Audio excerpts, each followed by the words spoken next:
tertipu dengan itu, Buya. Amin, amin. Buya, kan ada perang besar nih. Istilahnya Malhamah Al-Kubro, ada perang besar. Saya jadi ingat ini nih, Buya. Sunnah Rasulullah, mudah-mudahan terjawab hari ini ya.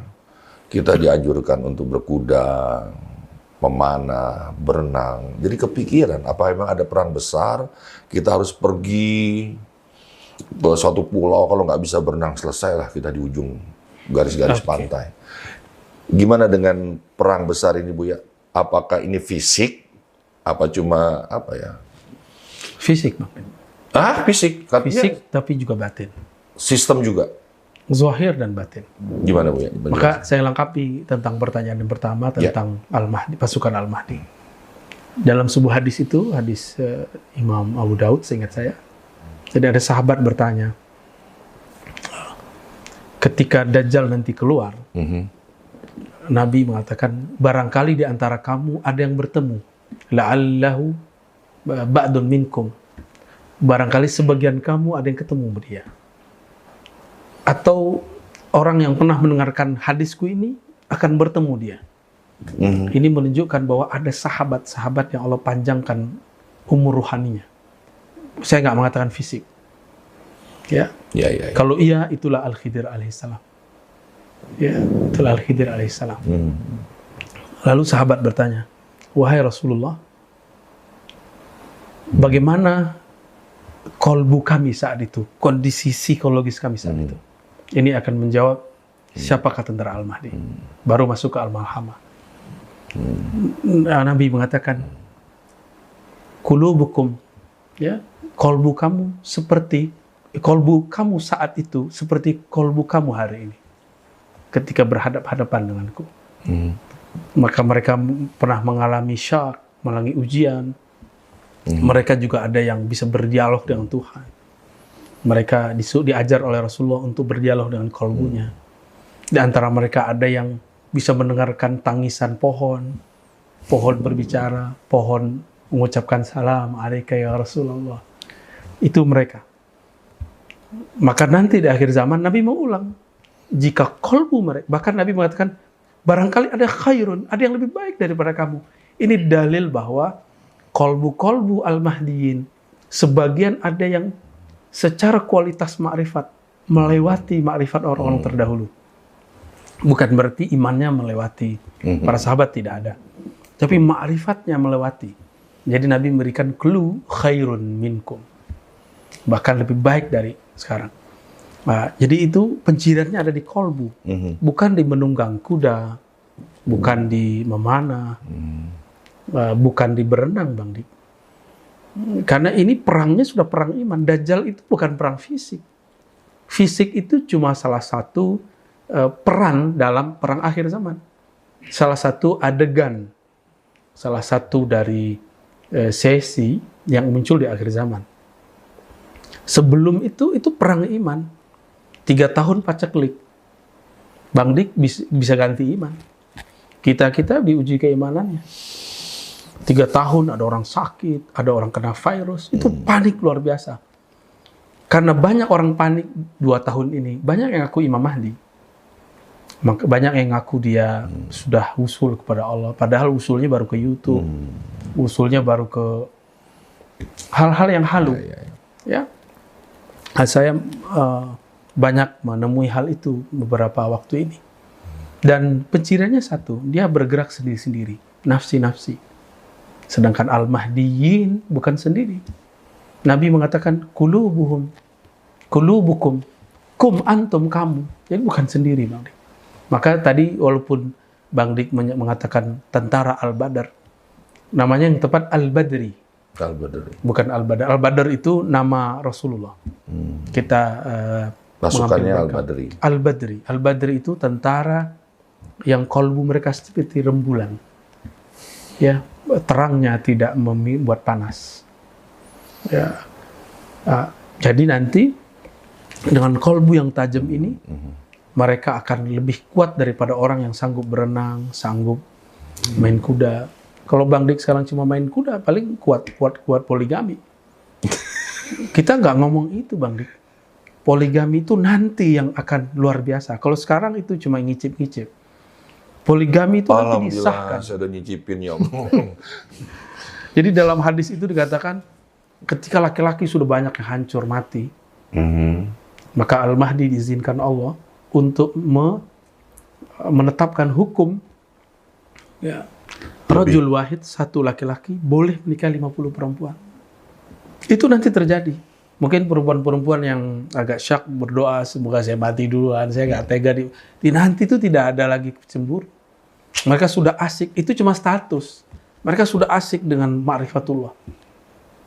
Masalah syahwat itu nomor sekian, Bang. Ini menarik nih, kita nanti habis bab inilah ya, kita ngomongin tentang yang 1 banding 50 itu. Bu ya, kita balik lagi nih ya. Oke. Ini mudah-mudahan istri saya tidur waktu nonton channel ini. Bu ya, nanti kan Bu ya bilang 3 tahun paceklik ya? Ada masa. Karena saya begini Bang Dik, nggak mau tebak-tebakan, tapi Nabi kan mengatakan, Asyaddun nas balaan, orang yang paling banyak dapat bala itu para Nabi. Lalu orang-orang yang amsal, yang mirip dengan Nabi. Yang mirip Nabi kan tentara Al-Badriyun, Al-Mahdiyin itu.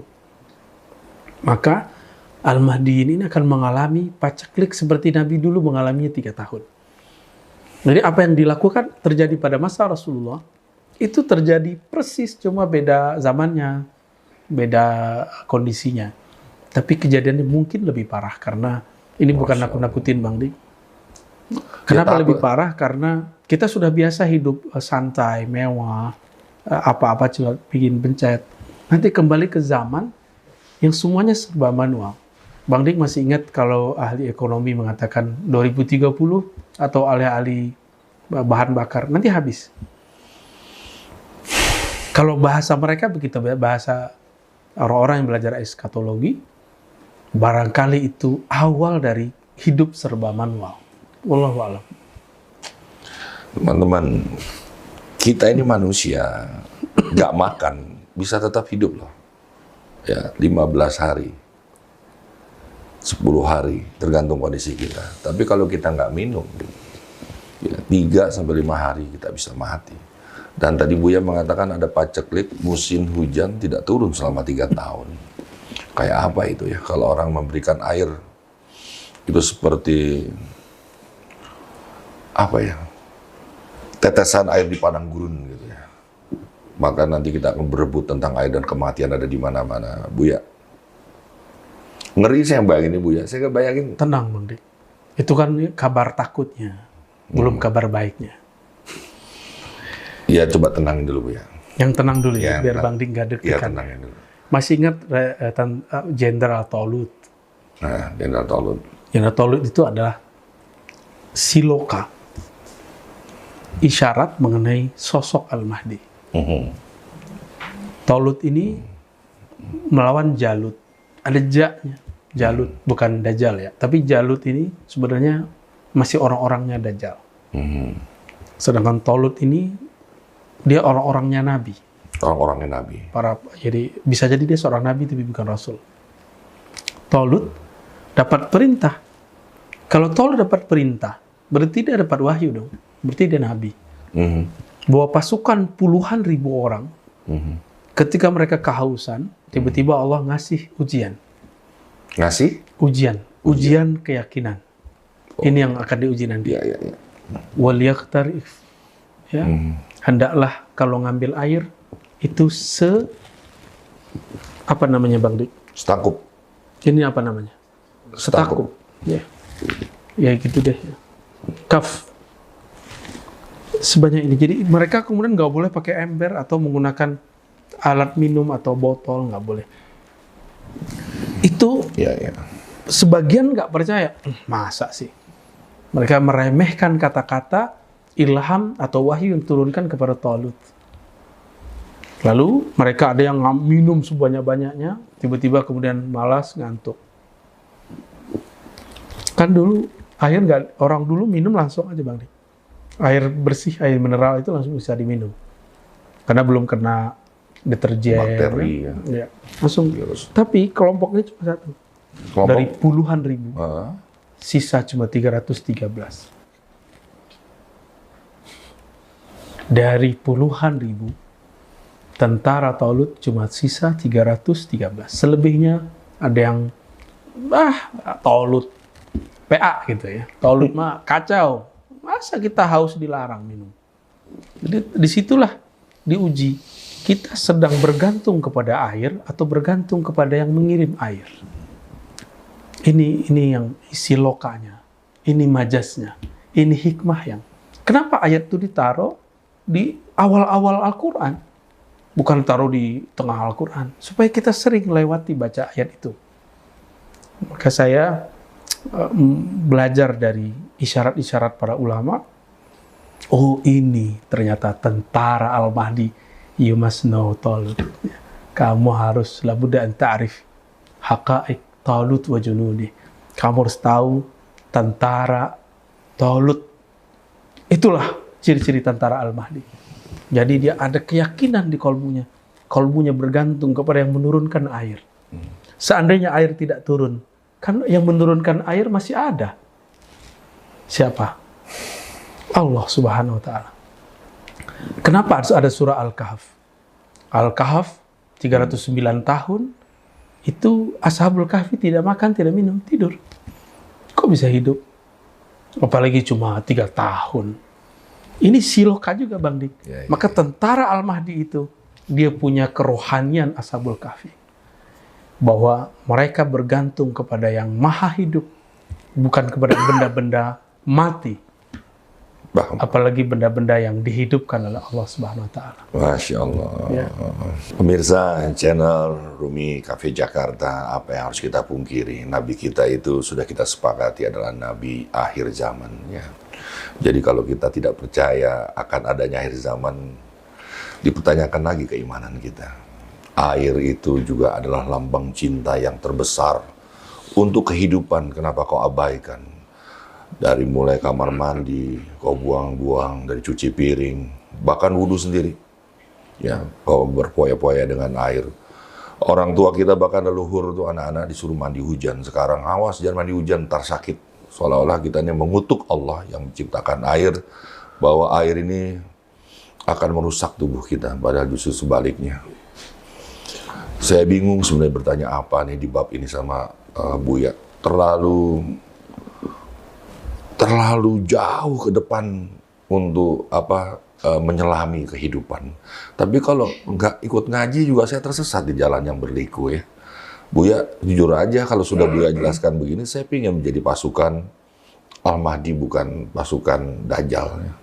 Tapi apakah saya harus pandai baca Al-Quran, jago dakwah, zikir setiap hari, terus beli pedang sama Ustadz sekarang banyak yang jual pedang nih. Halo Ustadz, saya bukan mengejek, sebaik-baiknya saya seburuk-buruknya Ustadz lah. Tapi kan banyak sekarang yang pada nawarin pedang nih Buya, 1 juta, 2 juta, katanya siap untuk berperang. Syarat-syarat tadi itu Buya, jago zikir, baca Quran, dakwah, apa itu dia pasukan Al-Mahdi? Saya udah nggak masuk semua nih Buya. Tenang Bang Dik. Tenang. Alhamdulillah tenang lagi nih yang kedua nih. Masih ingat ciri-ciri Khawarij? Ya. Nabi mengatakan Khawarij itu dulu kurang ajar kepada Rasulullah. Rasulullah itu orang paling takwa.